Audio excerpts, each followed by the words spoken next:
Tolstoy एक बड़े ही महान फिलोसोफ थे।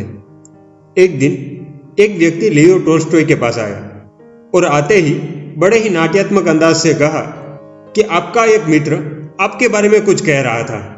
उसने सोचा कि टोल्स्टॉय तुरंत ही कहेंगे कि कहो क्या कह रहा था, परंतु ऐसा कहे तो वह टोल्स्टॉय की ऊंचाई तक कैसे पहुंच सकते थे।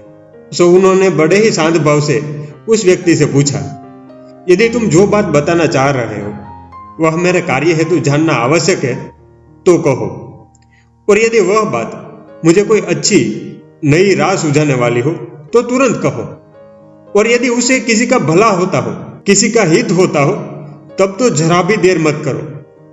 परंतु उपयुक्त तीनों में से एक भी बात जो तुम कहने वाले हो उससे नहीं बनती तो मुझे सुनने में जरा भी रस नहीं है।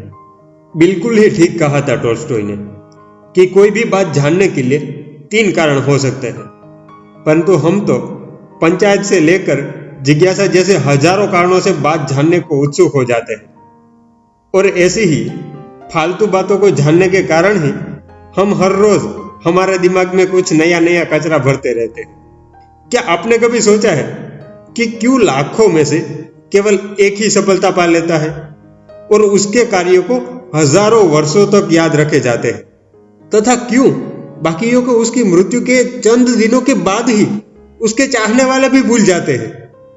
दोस्तों, इसका सीधा कारण यह है कि ये जो हमारा मनुष्य जीवन है ना, वो समय और ऊर्जा का खेल है। समय तो सबके पास समान ही होता है, बस सफल वही हो पाता है जो इसका सही से इस्तेमाल करता है। आप किसी भी सफल आदमी को देख लो, वो अपने समय और ऊर्जा का अपव्यय नहीं करते हैं, जबकि एक हम हैं कि कभी भी समय और ऊर्जा का सदुपयोग नहीं करते और जीवन भर बेकार और फालतू की बातों में लगे रहते हैं। वैसे तो समझदारों को इशारा ही काफी है।